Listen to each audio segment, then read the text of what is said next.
Welcome to the Unveiling Shadows podcast. I'm your host, Kimberly Mosby. Join me as I dive into powerful stories of resilience and strength. In each episode, I sit down with guests who have faced similar journeys of coercive control, financial manipulation, and personal invasion. Together, we uncover the shadows, share our experiences, and inspire others to reclaim their lives. Tune in, listen, and be a part of the community that stands tall against the forces that seek to control us. Today, we have a very special guest, Patrick, who has faced extraordinary challenges as a targeted individual. Patrick has been through intense spiritual tests, and many believe he's one of the best to ever endure and overcome such experiences. He's here to share his story, which he believes is in God's hands to help others find healing and growth through spirituality. I'm honored to have him with us today. Happy to have you here, Patrick. Thank you. Happy to be here. Yeah. So can you briefly introduce yourself and share a bit about your background and how you first encountered coercive control or psychological abuse? Okay. My name is Patrick Grant Sr. I'm from Texas. My background is kind of like my grandfather. He was like a farmer, had cows, a rancher, and things like that. So when I was born, I came up around the cows, working cows, baling hay, doing things like that. Like I'm on the tractor right now. It's my favorite pastime. Yeah. And life was pretty good my whole life. Had a few roller coasters, but nothing major. But it wasn't until like I found out that my first and only son was about to be born. My grandfather kind of got sick, and he just went downhill from that point on, and which kind of took me into this whole, might as well say, meth-induced coma. I was trying to, substitute the happiness or the love that I was lacking, that I needed, with drugs and things of that nature, alcohol. Right. So my son was born March 20th of 2020. My grandfather passed away May 22nd, May 21st of 2020. And it was kind of like a spiral down a rabbit hole. That's when I started noticing things changing. I started noticing a lot more anger within myself, my relationship. It was going to SHIT. And it just seemed like in life in general, it seemed like I was getting this negative or unwanted attention. Me not realizing that, once you go down that meth road, I call it, it brings on a whole different aspect. Like it kind of put holes in your aura. Therefore, it allows you to be acceptable to, all type of spiritual warfare.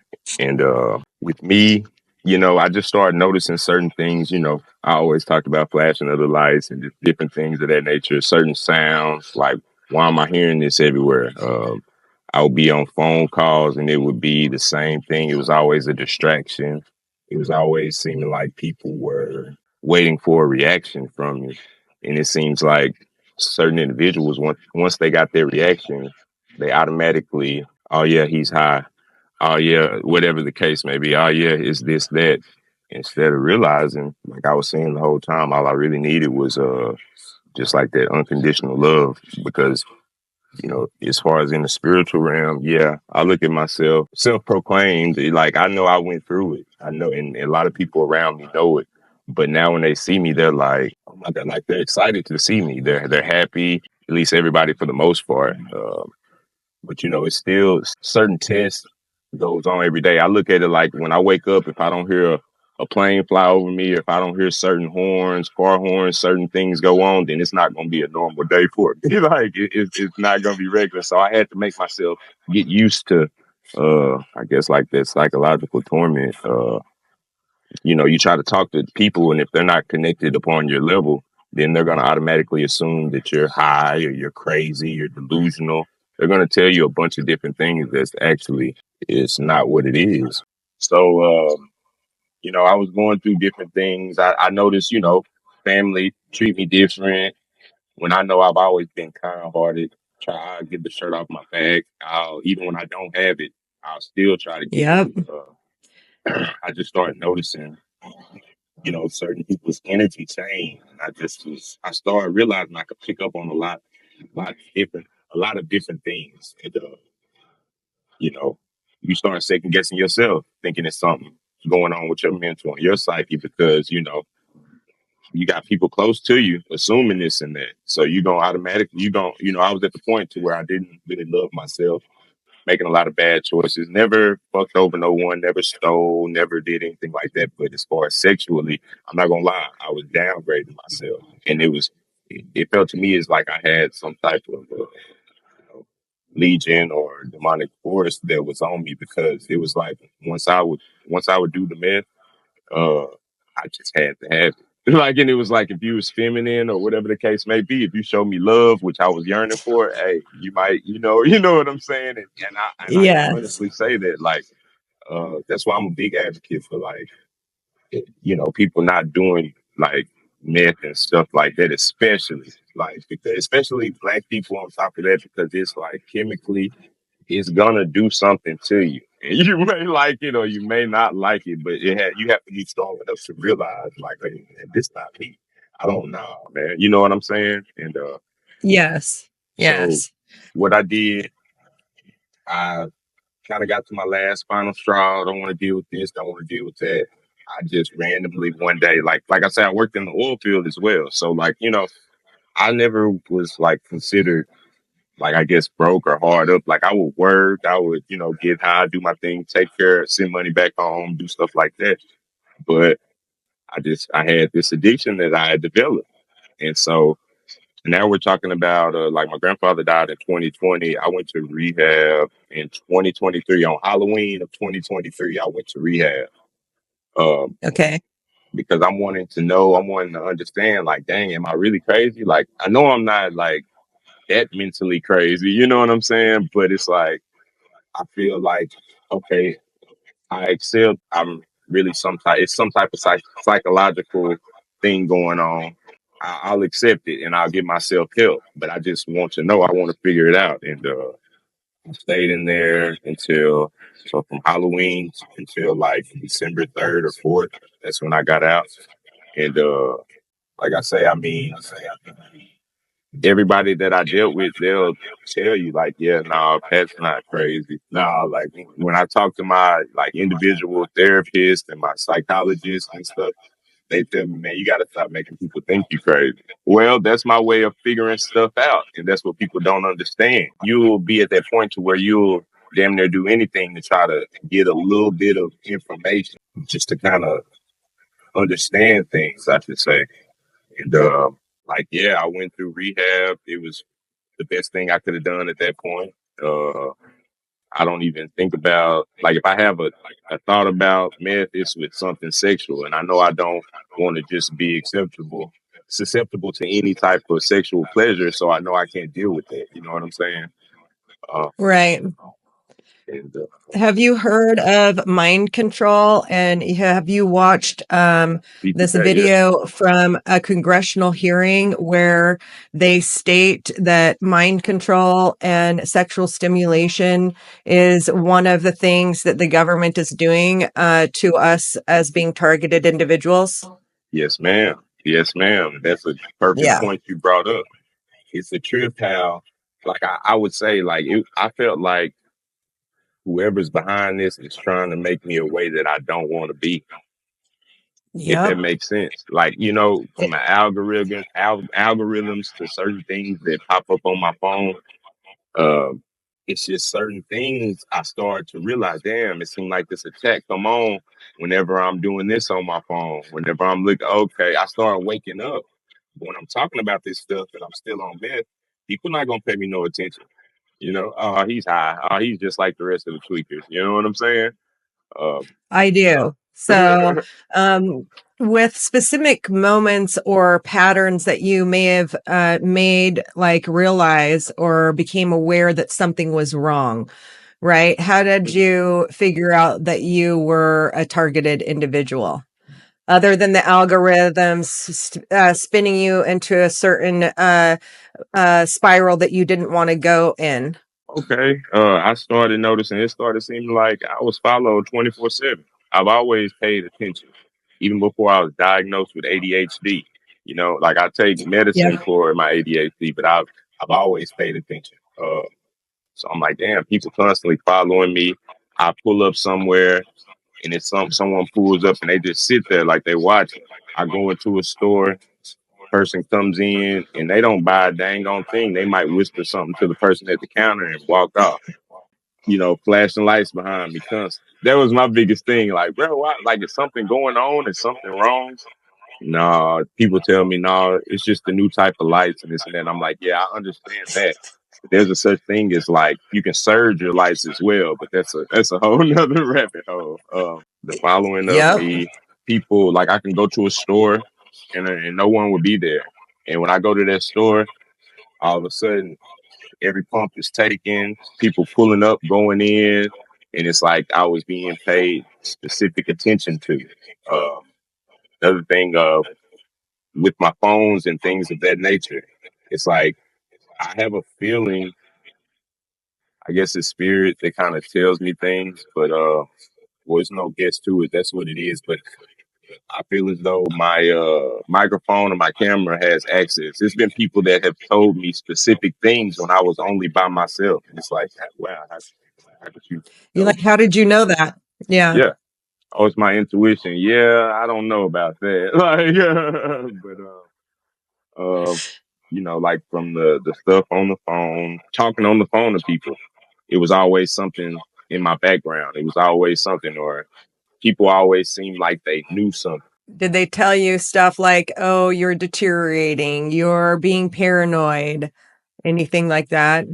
I started realizing that it seemed like every time it was something above me. It's kind of funny, but I'm like, I pay attention. So I knew that, like I say, prior to my grandfather dying, prior to the meth thing, I knew that it was like I knew how my life was. I always paid attention. So now that I'm going through this stuff, I'm like, why is it always a plane that flies over me? No matter where I'm at, I can be in Florida, I can be in Texas, I can be in Oklahoma, and it always happens. And then people will look at me as if they like it used to really tick me off.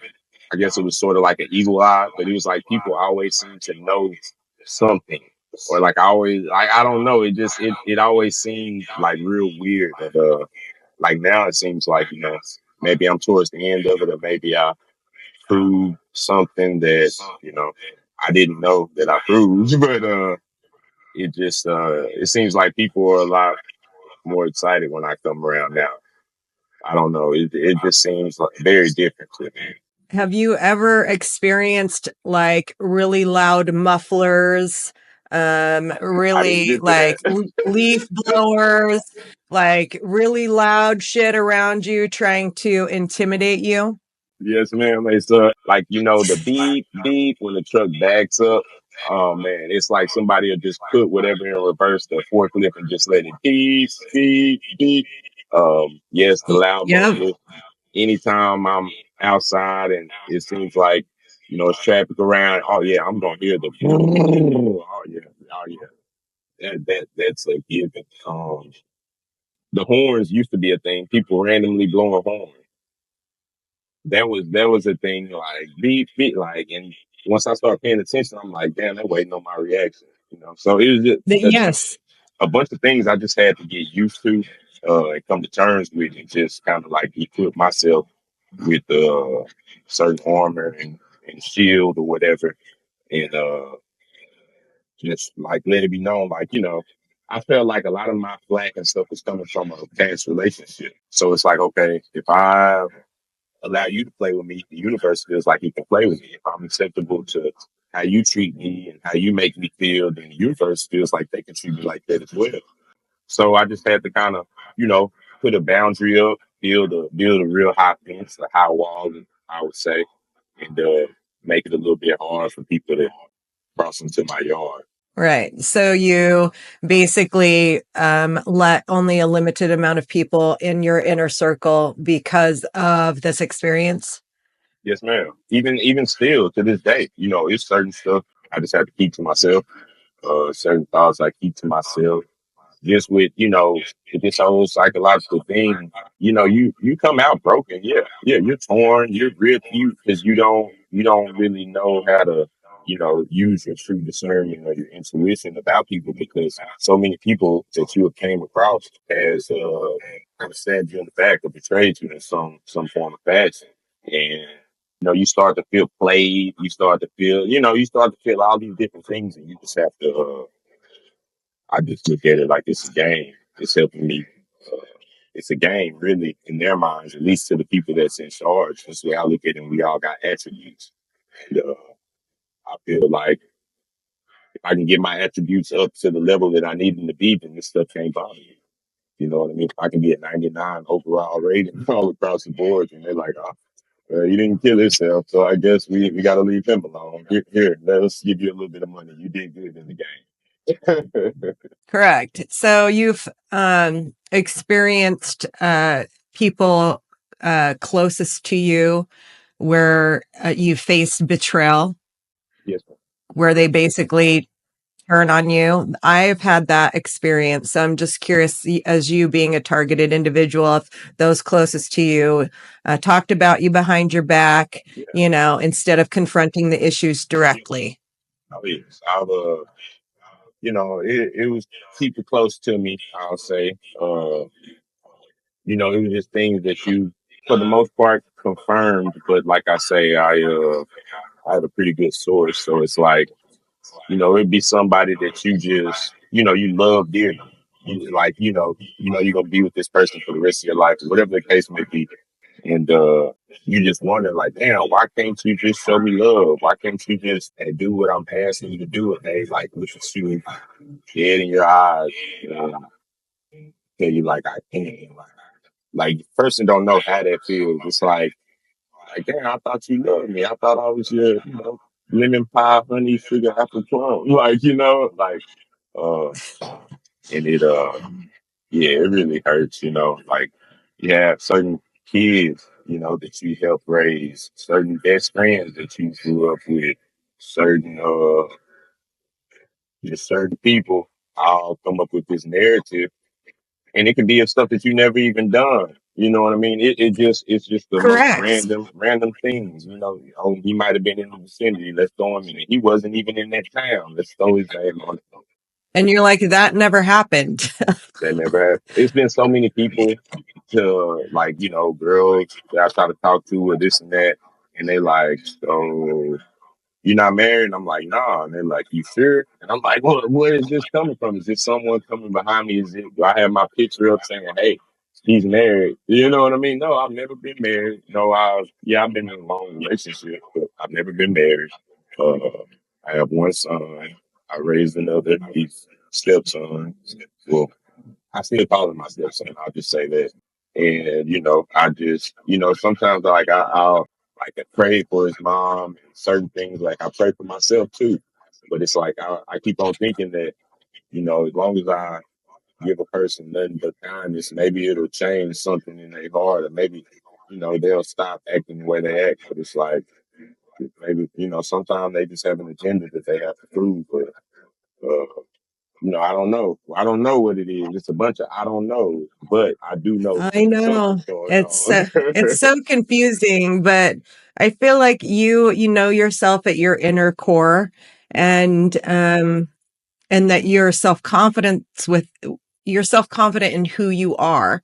And they don't like people who have a sort of inner knowing of who they are.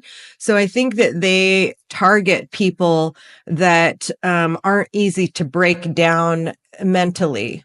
But my question is, what have you learned about setting boundaries and protecting yourself from further harm? And what would you give as guidance to other targeted individuals that are going through similar situations? Um, I've learned about like as far as setting your boundaries, protecting your energy, whatever it is that you do that makes you feel happy or complete. I advise anybody to pour into that, because like doing something you love to do, like I worked in the oil field. I used to love it. I would still be working there now, but they called me to do something different. So it's like I was making pretty good money. So now, working for someone who's been close to my family their whole life, riding a tractor every day, baling hay, moving hay, doing stuff like that. So I took a significant pay cut for my habit, for my peace. Um, That's great advice. That is such great advice. Find what love, you do that makes you happy. I think it's great advice. yes, man. Love, do it all. Like I've always like I show love. Like you know what I mean? Like that makes me feel good to help people, to help others.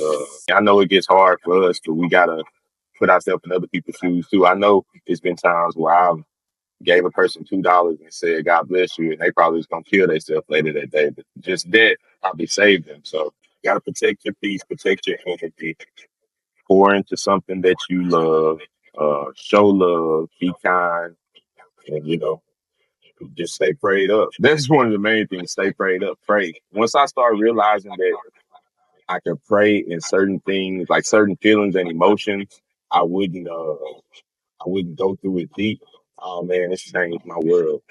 I'll never forget when my aunt called me and was like, "Hey, I'm going to teach you how to pray." And ever since I started doing that, it's changed my life. It helped me get back to me. Yeah, because they can't get to you if you're optimistic. So they don't like self-confident, optimistic, highly aware people of their surroundings. I call that kind of trauma-based memory. At least it is for me because I experienced trauma when I was 5. And then that made me very protective of myself. And so they try to get to us that are stronger than other people to basically break us down. Have you looked at any of the targeted justice materials on the targeted justice website? No, ma'am, not yet. I locked up a lot, Yeah. but I've done like way before I knew anything about being a targeted individual or anything. Uh, I was typing in Google stuff that I was going through, right? So I'm typing in random stuff in my Google search and it would always lead me back to this. And I remember telling certain people, "Have you heard of like electronic harassment? Have you heard of targeted people? Have you heard of just certain things that's all under that same umbrella?" And so it's not like I type it in. I'm like, oh no, this is what happened to me. No, I type my symptoms in. I type in everything that I'm going through, stuff that I'm experiencing, and then I kind of Yep. go down that whole rabbit hole and figure it out. And I've had people blatantly be like, they say certain things. They do a lot of gaslighting. So they're like, yeah, blah blah blah, the target, and they'll kind of look at me with this smirk on their face, and I'm like, ha ha ha. Then they'll like, okay, so he caught the joke, and then they'll laugh. And I've had people tell me, hey, I just want to ask you something serious. Have you started like hearing things? I'm like, what do you mean? Have I started hearing things? And they're like, sometimes when you're chilling, watching TV or something, have you ever heard stuff that wasn't there? And I'm like, no. I'm looking at them like, no, I'm not gonna tell you. um, Right. but yeah, everything that they do to us, it really will make you feel crazy. Like my best thing is to tell someone, you got to get comfortable with it. You got to joke with it. You got to laugh. You got to let them know, like, yeah, it's gonna get hard. Yeah. Yeah, it's gonna get tough. You're gonna break down sometimes, but you gotta let them know, man. Hey, I'm ready for this test. I'm ready for the battle. Like, what y'all gonna do today? How many times you gonna blow your horn, smiling at me? How many times? Uh, Right. Because once you recognize those patterns of what they're doing, it helps us cope better, knowing that they're purposely doing that, you know. For me anyway, I was like, I had to laugh about it and be like, this isn't really happening. I'm yeah, like, oh yes, it is. yeah. I forgot to mention. I'm Yeah. sorry. The whistling. People, at least in my case, it was a bunch of whistling going on, random whistling going on. I forgot that one. Oh my god. Like blowing a whistle. Yeah. I've had that too. I've had that experience too. And I'm like, what are they blowing that for? It was, oh my God. It used to be so, like, in the beginning, I'm like, what is going on? Why people? I mean, my mom called me Pat Whistle as a kid. So, I'm like, everybody don't know my nickname that my mom gave me. So many thoughts. I didn't know who to trust. I just had to get so comfortable with myself. I had to sit down and just reset and just like, okay, game on now. Okay, I'm ready now. I'm protecting Yes, myself. absolutely. That's what you have to say. It's like game on. We're in a fight here, all of us TIs, to fight against the government and all of their, the establishment of their MK Ultra, their Yeah, voice to skull, yeah. their intimidation tactics. It's just ridiculous, It really. it really is. And then what a person also has to do, you have to think, like, dang, what is it about me? That's when you start going down another rabbit hole. What is it about me? Why am I so interesting? I'm little old me. I don't know nothing. But maybe you do. Maybe you the secret key. Maybe it's something that maybe you're some type of social experiment. Maybe, it's something that you're getting all this attention for. And my thing is I'm gonna turn it into something good. That's my goal.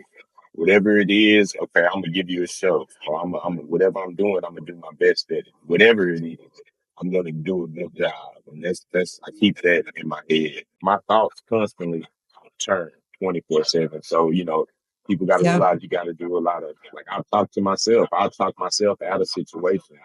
Like I can talk mess about somebody sitting and they can be sitting in the truck and I can get out and be like, yeah, man, whatever.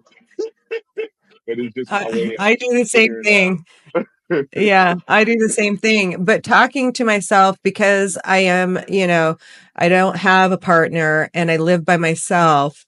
Talking to myself, I've worked through logically, like, okay, Kimberly, this is what they're doing, and you're been targeted probably because you're strong Yeah, spirited yeah, and you don't like to be told what to do. yeah. And I think that that's probably, like I said, one of the reasons why we're targeted individuals, because they know that we won't conform. Yes, ma'am. I believe that. I've played their game. I know it's, I was writing down license plates for a while. Like, okay, if I see this same license plate, if I'm in the north part of town, then I'm in the south part of town, and then I'm on the west side of town, and I see the same car, same license plate. So I started writing stuff down just to see, okay, I see this Good. car 3 times. It was just certain things, certain little, they don't like when you pull your phone up. Oh, they don't like that. They don't like when you try to get them on camera. I've seen it's been times when I was coming home, like I say in my days of, going hard, and I be coming in at like 3, 4 in the morning. I've seen people outside of like kind of like across the street from my home. Uh it's like they had like a megaphone or something, holding it kind of like a megaphone, and then it was like an antenna looking device. I kid you not. Yes. And I've Yep. seen this, and it was like right in front of like my home, basically. And like when I start coming down the road and I'm looking, boom, they speed off and go, and I'm like, what the heck? And I try to tell my spouse at the time about it. Of course, I'm crazy, I'm delusional, I'm all this stuff. I'm just high. I'm seeing all this, and it's like, man, if I'm sane enough to take care of my infant son, if I'm sane enough to drive anywhere I want from the United States, if I've been doing okay this long, I know I'm not crazy all of a sudden. That was my thing. Like all of a Exactly. sudden, and you gotta build up to that shit. Like you know what I mean? So he was like, Yeah, it takes a minute. I feel like it takes a minute to wrap your mind around like the evilness behind it, because yes, I don't really think that way. And you obviously don't either. But I feel the more that we talk about it and know that we can support one another in this journey that hopefully will be over soon, it just helps us have better coping skills, or, yeah. a way to cope. This is therapy to me right now. Like this is gonna make my day for probably 2 weeks. Like I'm gonna be happy. Like because when I was in rehab, I was always saying, yeah, I want to start a podcast. I want to do this, or at least be on one. I just want to share my story so I can help somebody, prevent somebody from going down that same road I made, and maybe you know they won't end up on that list. That's the way I look Right. at it. Well, right. But I think if you look up Dr. James Giordano, he teaches at West Point Military Academy. and he teaches very nefarious things like drugs, bugs, and bioweapons. Yes, ma'am. And they'll tell you exactly what they're doing to their civilians, but then they're not stopping. So Yep. I agree. I think if you can help anyone with this podcast help to relate to a portion of your story, then I applaud you for that. If you could go back and give yourself one piece of advice during the most challenging journey, what would it be and why? Keep self-love. Keep yourself I love. love it.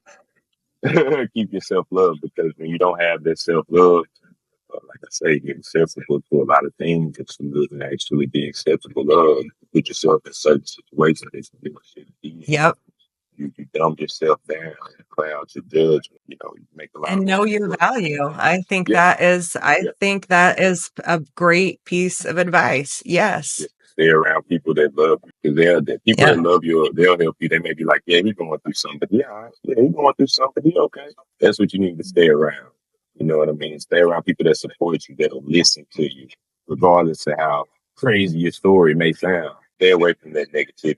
Because that will ultimately take you down. Because I think that, I'm sorry I keep rambling, but I think that once they realize certain things don't work, they try everything. They'll get people closest to you to change them. And that brings back to the close Yeah. people and the betrayal. They'll do whatever they can do, from spells to all types of things to get you to, I guess, conform the way they want you to. Right. It is about conformity, and I won't conform. Will you? No, man. Not conform. At least we got a two man army, right? A woman and man army. We know we're not conforming, so that's all. As long as I got people behind me, in front of me, I'm good. I'm game. Good. Well, I'm behind you and I support what you're doing. And I appreciate you coming on to this podcast and sharing your story, because it's not easy to be vulnerable sometimes. But in vulnerability, I feel like we gain strength. So, is there anything else you can give advice on before we go? I think we hit it on the head. I just want to say thank you. Thank you. God bless you. Thank you for the opportunity. I really do appreciate it. I can check this off of my bucket list now, because I always wanted to do this, so this feels so. It's like a surreal moment right now, and I'm on the tractor. So